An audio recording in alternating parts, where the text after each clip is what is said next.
Hello everyone, in this video I will going to discuss about the connect sections of hyperbola. Hyperbola is a set of all points in the plane such that the difference of distance of each point of the set from the fixed point foci and the plane is constant.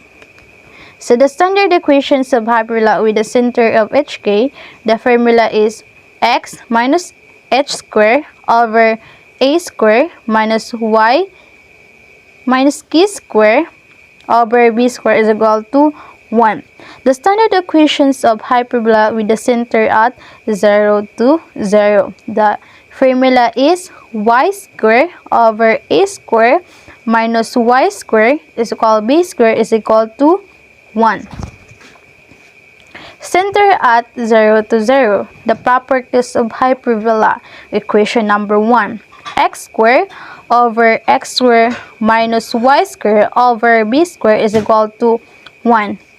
The transverse axis is horizontally oriented.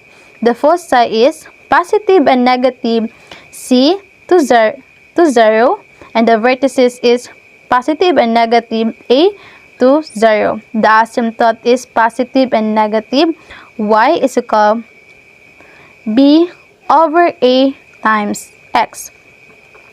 So the questions number 2, y squared over x squared minus x squared over b squared is equal to 1. The vertical, it is a vertical oriented. The foci is 0 to positive and negative to c.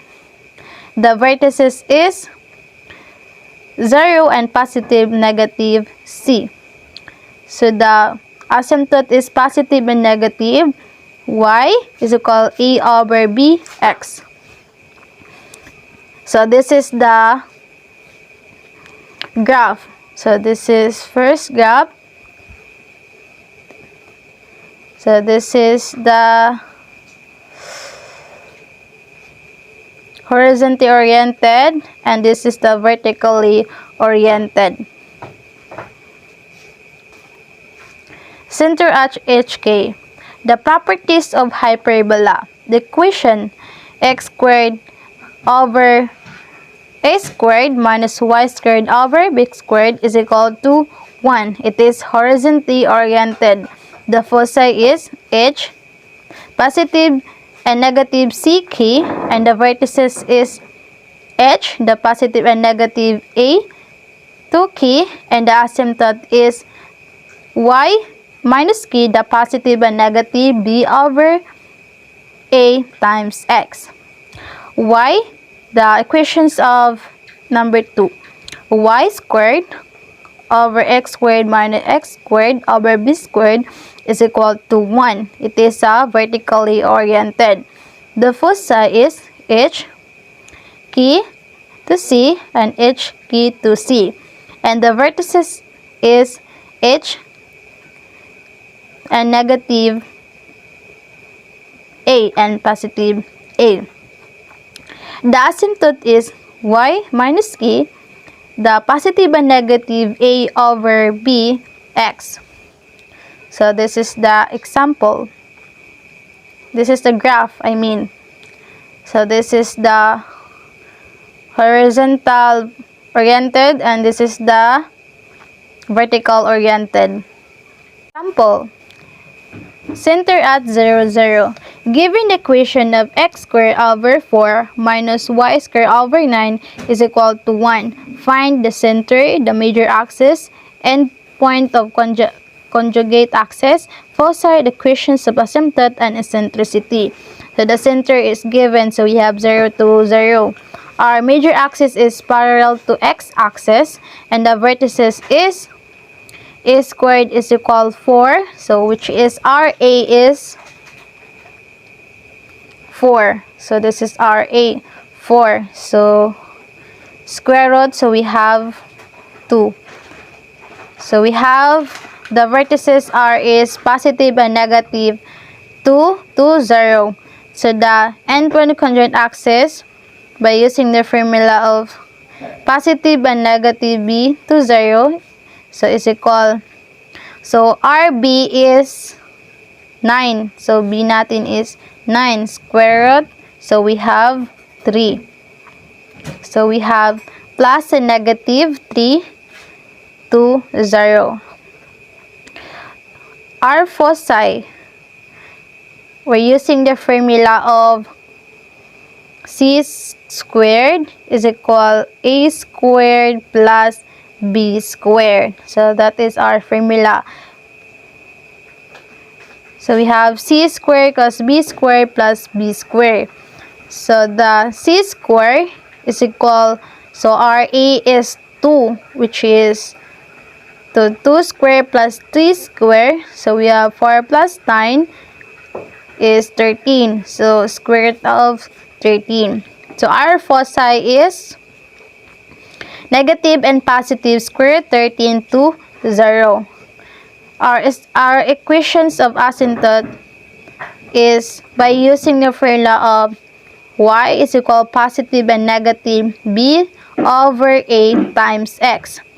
So, we have y is equal positive and negative 3 over 2x.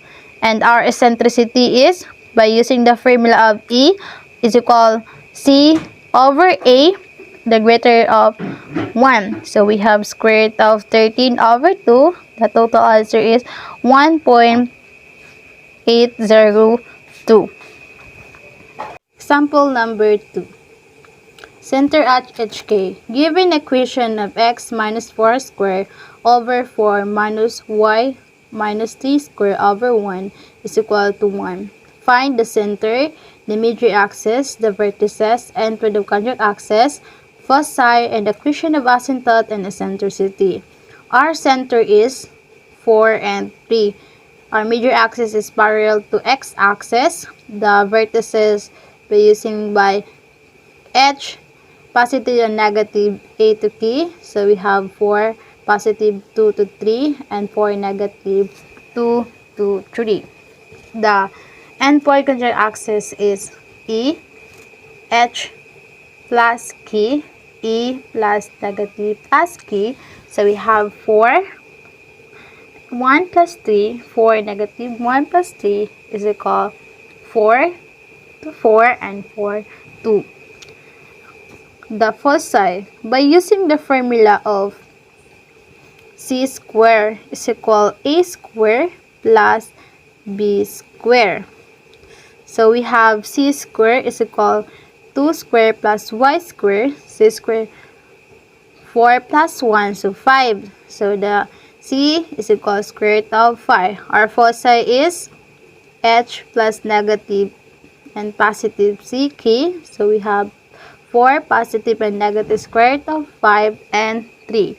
The equation of asymptote, y is equal k is equal plus and negative b is equal to a, x minus h.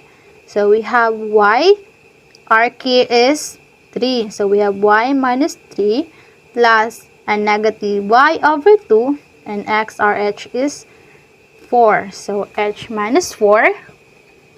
And our eccentricity is by using the formula of E is equal c over a less than to 1. The square root of 5 over 2. The total answer is 1.118. That's all. Thank you.